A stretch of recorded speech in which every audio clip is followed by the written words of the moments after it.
Alright then, Tannenberg Eagles in the east part of the Weltkrieg system. I've just arrived in the 6th turn of August, the 4th game turn, but the turn 6 in August, and this is when rail movement becomes available.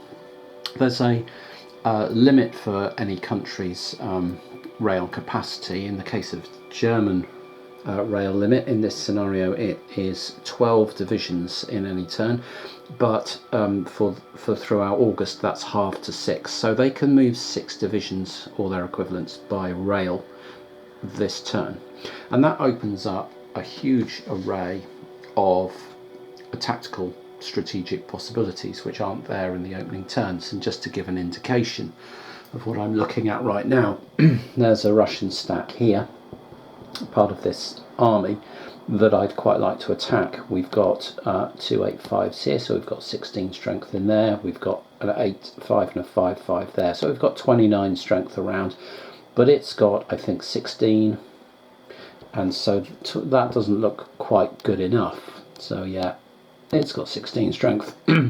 Attacking with 29, not quite good enough. But we've got 4 divisions up here. We've got a 5-5, an 8-5, a 5-5 and an 8-5, so we've got another 26 points. And we know that German divisions can entrain within the zones of control of Russian units, and we also know that they can take trains down into the zones of control of Russian units. So we could bring all 4 divisions down here. For example, this 5-5 here could pay 1 movement point to come here, plus 1 movement point to leave a zone of control is 2. 1 movement point to get on a train is 3.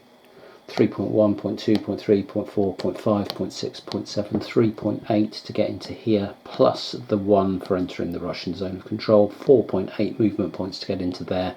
Done. Same for the 8-5, and it's easier for these two because they are already on a rail line, so they can just entrain and zoom down to here, and so we could amass 55 combat factors down here to attack into these 16. That would be attacking through woods, which would be a -2 on the dice roll and a +1 on the counter-attacking dice roll, but still 55 against 16 is looking pretty good for us. So that's something that I'm looking at. Having said that, there are complications in this situation. Firstly, there's a big Russian stack here, and I've got quite a significant point in my rail network here, and if he was to force his way in here and be chewing up, I've put the sort of railhead markers here because the Russians have destroyed the rail in here. Were the Russians to get infantry down into here and they could start messing up our rail network, and all we're going to be trying to get our reinforcements to come on down here, and they're going to have to start coming a very long way round up here through Danzig, although they might have to do that anyway because this rail line is cut. But there's that. I'm also wondering how open it leaves me up here just to withdraw basically all the strength up here, and we'll just have a screening force, and so we'll have to accept that whatever casualties we inflict by suddenly overwhelming this group here, there may be some payback in terms of our weak infantry brigades are screening up around Königsberg may take a bit of a pounding in response, especially with all the cavalry around to try and come in and surround it. So there's a trade-off here, but I think it's incumbent on the German player to try and start making up some of the 39 demoralization points he is behind, and start fighting some proactive battles against the Russians and not just sitting here waiting for reinforcements to come on. So that's how I'm looking at it, and I think the Germans are going to have a very aggressive turn of concentrating their forces by rail and fighting a battle down here, and I really want to destroy this army group down here, and then might turn my attention back up there to relieving Königsberg when I can. I'm also going to bring my engineer out of Königsberg and start moving him down this way in the hope that we can repair some of these rail lines once we've dealt with this Russian incursion. So that's my German plan. I'm going to crack on and come back when we've got a battle. So the Germans actually found another 8-5 infantry division which had been protecting the HQ and decided to rail that into the action as well. So we used 5 rail moves to bring our division's 63 combat factors down here. We marched a 5-5 using column movement up into there. We used our other rail move to move a couple of 2-2 brigades out of here, each counting as half a division, and they ended up here, and I think we popped one in here as well. And so we've got a very light screen of units up here, just 3 infantry brigades and a cavalry division, and something in here in a fortress, but very thinly screening up here against a much more potent force. Actually there's 2 brigades in here, but still it's 4 strength facing off against about 36. But we have created this attack down here with 63. We've got 32, 42 in there, 4 8-5s and 2 5-5s, and then 42, 50, 58, 63 combat strength in here going in against the Russian 16. So what you have to do now, which we haven't done in a previous battle, so I'm going to go through it, is spend supply. We've moved the HQ down, partly because it was flying out in the middle of nowhere and would have got destroyed by Russian attacks if it had stayed out in the open up there. So we've got our HQ here. We're within 4 movement points, 1, 2, 1, 2 of both our attacking stacks. So we can pay for the attack, and the price we have to pay is 1 supply point per 4 attacking points, and we've got 64 going in, which I think 63 going in, which I think means 16 supply to pay for this. I could be wrong. Yeah, 16 supply. So you can see why the Russians earlier on up here were keen not to have to pay supply for an attack, because if you can conserve it and get the job done, you want to. But here we've got a pitched battle, so the Germans have to pay 16 supply out of their 100, so they will be down to 84, which will be 34 plus 50. There we go. So they've paid. We've got 84 left. Now it's a question of the Russians. The Russian HQ is here because it doesn't activate very quickly, and it is 1, 2, 3, 4, 5, 6, 7, 8 away. It is too far away to pay the supply for this group.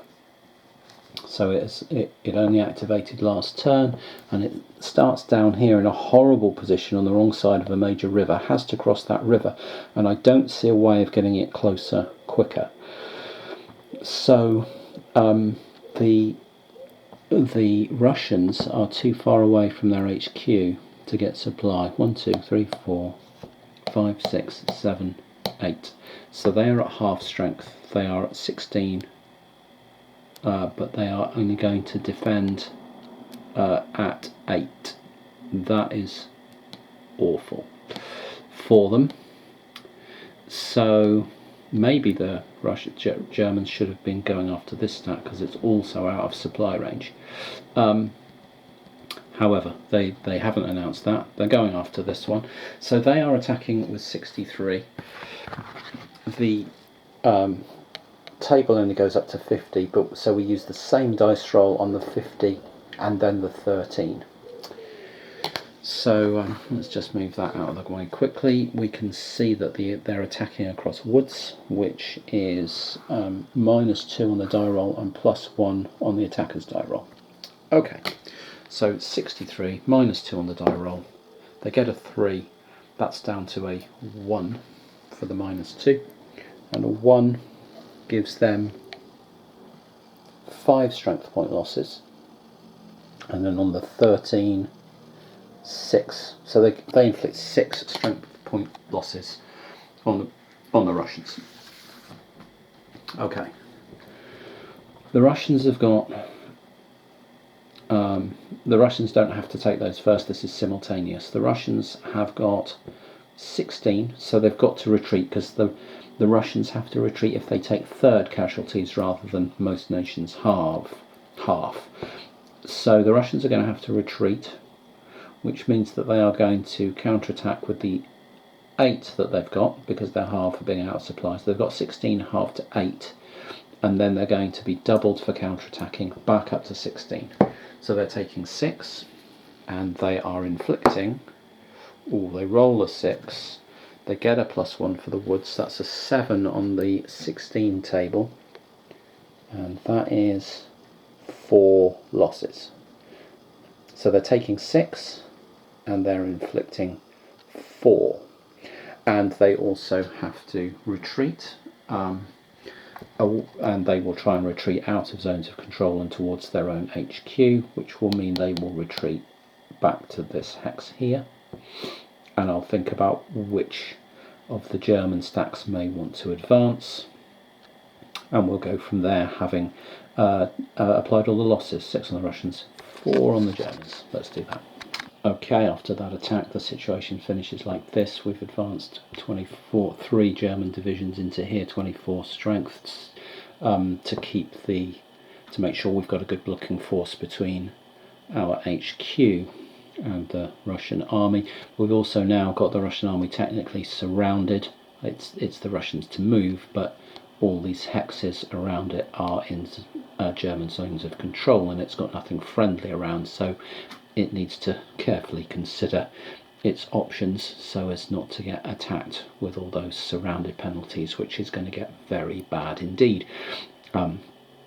So yeah, the Russians to go now, and they've just had some reinforcements arrive, a couple of infantry divisions down here, and about 1, 2, 3, 4, 5, 7 infantry divisions appearing up here. And of course the Russians now have rail move available to them as well. And I'll just check how much capacity the Russians have got. The Russian rail network has capacity of 5 divisions, but it's not available till turn 1 of September. Actually, they don't have rail capacity available to them, and they're going to have to column march infantry to try and get it into battle. Well, this game is proving great at throwing up tense situations and complex decisions for each side. So I made the Russian moves. They pulled their forces here out of that situation where they're surrounded, but they've also managed to get some cavalry onto the rail line here and some cavalry onto the rail line up here, and that means that this German force in here really doesn't have, although it has some single track network lines that it could use up out this way. Mainly you could only transport 1 division along those in a turn. The German rail network is more efficient than most and can do 2, but still that doesn't mean that means this whole group can't just shift up into the Königsberg area, and if we start splitting it up, we dilute that kind of concentration of force, which is what we were aiming for in the first place. So the Germans have to now pretty much live with their army being down here and make the best use of it they can, and try and are probably thinking they need to get some of their reinforcements that come on next turn up to Königsberg, but we also want to concentrate more of our force so that we can just smash this lot up, and then while holding on to Königsberg, because we don't want to lose Königsberg completely. It's worth a lot of demoralisation points. Any hits inflicted on the fortress is a demoralisation point per hit, and if the town itself were to fall, that's 15 more. So it's a 40 point hit if we lose Königsberg. It's doubtful whether the Russians have actually got enough to do to seriously take it, but we don't want to risk losing it. We will have to defend it. But the blocking of the rail lines is providing the Germans with an interesting puzzle now as to how to defend and also screen this big Russian force with almost minimal forces, a few brigades scattered here and there. So we've had 2 German brigades appear down here in Bromberg, that looks like. So these are probably going to be our rail moves up through the rail network to Königsberg so that it has some defenders in it. And then I think we're going to have to concentrate our forces to attack this stack again. I think this one's too strong to attack. There's 6 divisions in there, there's 15 and 12, 27 strength. I don't think we've got enough around to attack into 27th strength. We certainly can't do enough hits to force it to retreat, and so it attacking us back on 81 seems like a very, very poor plan. So I think we have to try and make some inroads into this part of the army here. That does mean we have to concentrate our force down in this woods and rough terrain down here. Again, off the rail line, which is going to make it harder for us to reposition if we do need to manoeuvre, but that looks like the tricky situation we're going to face. So more pulling back and screening here, rail moves for our infantry here, and then we'll come back if we can't find anything better to do than this combat. Okay, as per the plan, we've tried just to create hexes with zones of control to slow the Russian advance down, to mean it can only attack low value units which are just blocking it off, or have to attack across rivers, and slow it with cavalry projecting zones of control and so on, and railed in some brigades to defend Königsberg. So we've just made this a slow, frustrating advance. And then down here we have dropped in all our available forces. Actually, we peeled away a reduced division to defend the HQ, just in case things got dicey for that. But we've got 56 strength points down here, attacking into just 12 Russian in here. They've got a -1 on the dice, but still 56 attacking strength is going to be quite a lot. That's a good result for the best possible result. So they've got a 5, and that's going to be 9 plus another, that is going to be 10 strength point losses. So that's pretty much wiping that force out. It's got to retreat, obviously, with 10 losses out of 12, and so it only hits back with 24.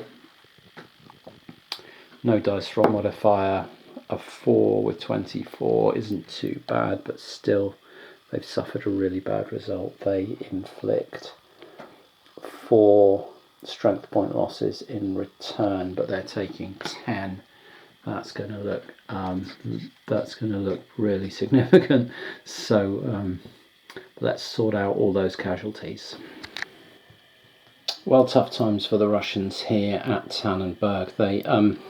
Their main force here was forced to pull back, so because they're in danger of being surrounded. They're right next to a German rail line, which could get quite ugly at some point. There's big stacks around them. Big dangerous stacks that can combine to attack them. Nearby, they're only 27 strength. There's a 25 strength there.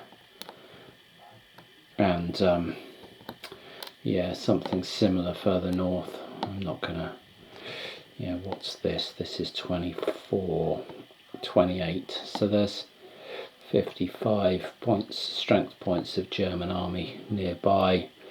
I should perhaps have split this army less equally, so that there was a bigger force and maybe a little almost sacrificial force of 4 or 5 strength points, just creating zones of control. but then maybe that would simply have allowed the Germans just to wipe that out with very little risk to themselves. So I don't know. Anyway, tough times. So the Russians have had to withdraw here because they simply can't guarantee keeping any sort of supply line open to there. They've pulled their army HQ, which they don't want to lose, back into this 30-point fortress here with their engineers, just to keep that safe and secure, because they figure they're on the defensive from this point.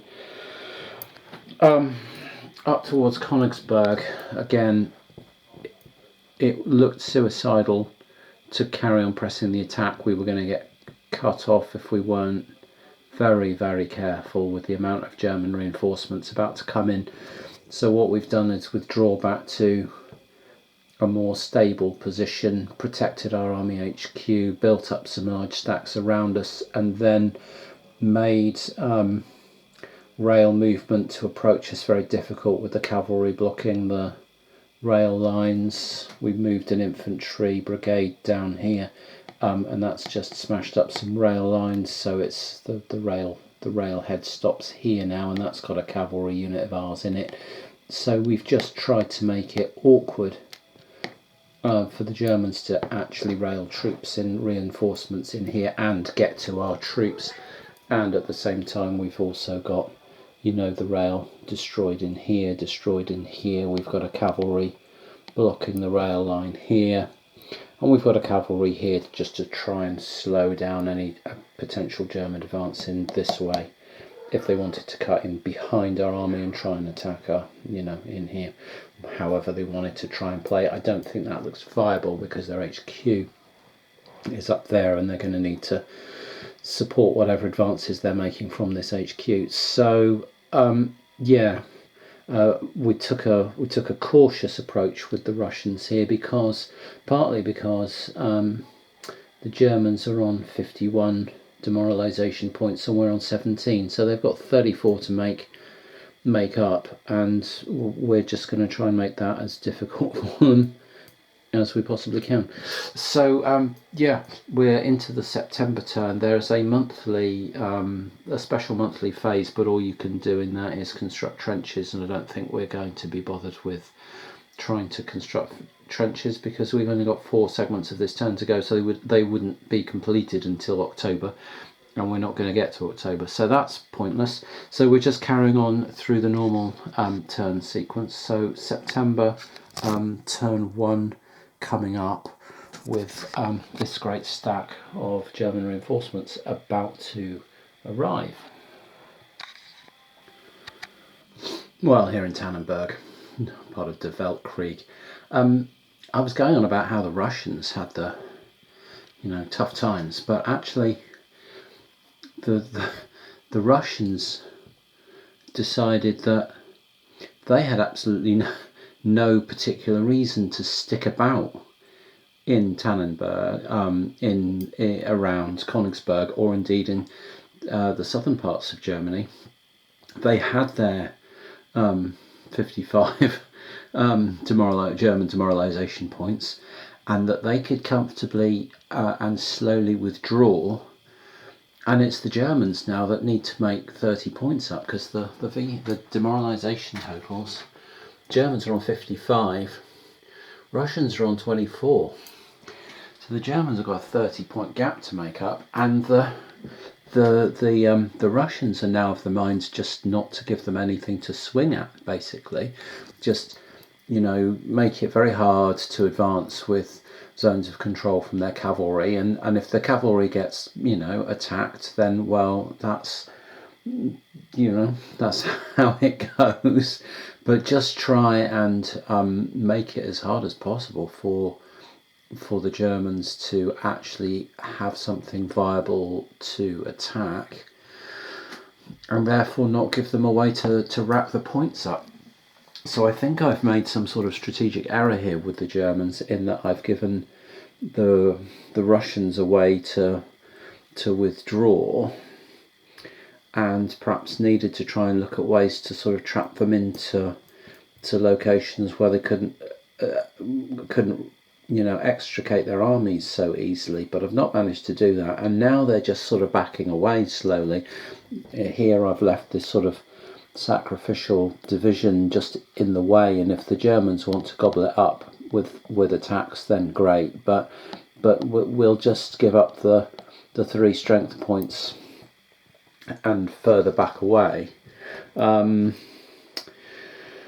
I'm not quite sure what. Well, I'm going to have to just look for how the Germans try and get through and get viable attacks in against something that's going to allow us to make the points back up. But I'm not sure I'm going to be able to do that. I might be able to just gobble up a bit of cavalry here and there, but not 31 points worth. So yeah, this may end up being a bad plan that I came up with as the Germans, because although they've got all these reinforcements, I've not found a way now to deliver a decisive blow with them, and the Russians have just backed off. So yeah, there it is. I'll carry on and see what they can do. Okay, well, the Germans found a way to column attack. They just column attacked the lone Russian division in order to push through it, and then surround this set of Russian divisions and try and focus on that and force a decisive battle down here. They brought 59 strength to the party against a Russian army of 24 strength, but they are attacking through broken ground, which gave them a -1 on their dice rolls. And the Germans rolled a 2, and that is 6 strength point losses. With a -1, they got a 1. That's 6 strength point losses, which is not sufficient to force a retreat. And so the Russians are counterattacking with their full ×3, which is 24 × 3, 72 with no dice roll modifier. So the Russians fire back and get a 4. They've got 72 factors, so that's a 50. That's 8 strength point losses, and then a further 22 on the 22 table of 4 is a further 3 losses. So what did that come out at? Was that 11? 50, 4, 8, 22, 4, 3, 11 losses. So 6 losses for the Russians here, 11 losses for the Germans.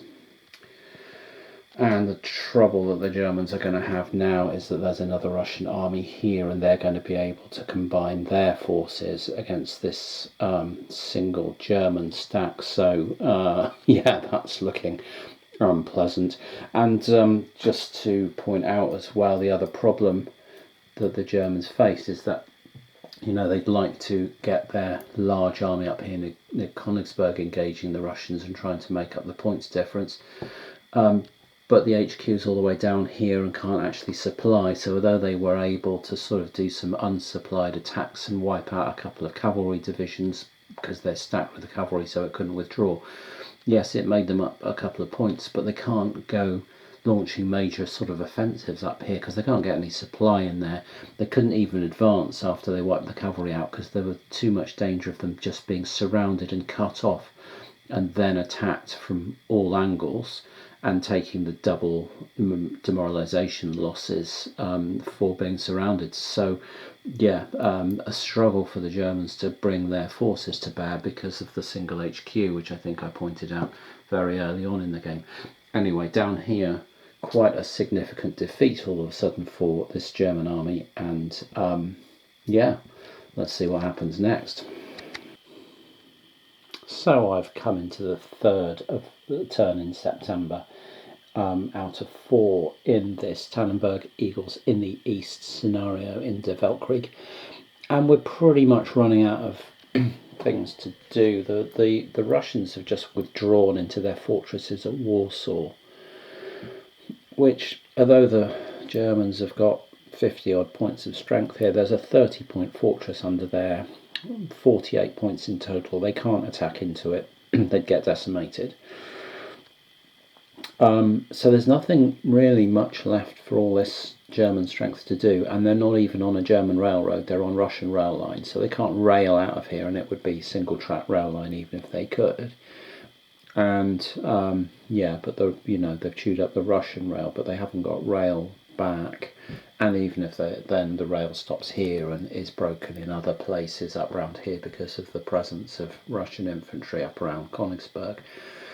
So they haven't got the opportunity to do that rapid army switch that they could do in their own territory on their own rail lines, which the Russians quite effectively broke up with their cavalry and with some strategic breaking of rail lines. I think that's what the Russians need to do. They need to be very conscious of the Germans' ability to refocus and reconcentrate their army in different parts of Germany and do all they can to wreck rail lines to prevent that. That said, yeah, so the Germans haven't got that much to do, and again they've got a 50 odd strength point army here, but there are Russian stacks in here of 20 odd points each, 22 points. Maybe this one's slightly weaker, but getting to it, you're going to be attacking across a river, so there might be an attack down into here, maybe 16 points. They might be able to rustle together and attack into there. But I don't know. I don't know if it there's nothing I can see particularly that's making up the gap on the track. When the Germans lost that decisive victory, that decisive battle down here, and got hit with 11 strength point losses to the Russians, 5 or 6. They needed that to go the other way so they could continue pounding on the Russians, but they also needed to try and cut them off. But the demoralisation points on the tracker, the Germans on 67 and the Russians on 36, and even a couple of quite significant victories up over here by say 10 points to 5 isn't turning around that 31 point gap that they've currently got. And the Russians can always do exactly what they've done down in the south and retreat back towards Grodno and other big fortresses around here and behind river lines, and make it extremely difficult for the Germans to get any further attacks in if they just want to move away. So I think I'm going to chalk this one up as a decisive Russian win. The Germans have got their strategy wrong somewhere here. We've got the reinforcements come on, but then we've not found a way to use them to actually generate the victories that we need to generate. And the Russian withdrawals, we forgot that we didn't take into account the fact that the Russians might not hang around to be destroyed by all our new reinforcements, that they might actually seek to withdraw and be content. And yeah, I hadn't figured that in. So if you're going to do this, take this line and let the Russians into Germany so that you can maximise your reinforcements, you've then got to ensure somehow that those reinforcements are going to have ways to engage the enemy. Yeah, and that's not as easy as it looks. And also, you can see the other problem we're trying to engage up here is we would have to take our HQ away from down here, and then are we leaving ourselves vulnerable to a counterattack down here with quite substantial Russian forces around? Possibly. It gets very difficult to push in two directions with one HQ, as I've noted a number of times. Okay, beautiful game, absolutely wonderful game. The kind of game that keeps your head spinning, and you keep seeing new possibilities and new threats, new problems to try and be resolved in your situation. Yeah, never find a sort of static inert position develop. There's always stuff to do. Beautiful, really enjoyed this, and yeah, I'll be playing more of the Weltkrieg series, I'm sure, but I might play this one again off camera and see if I can do better with the Germans on my third attempt.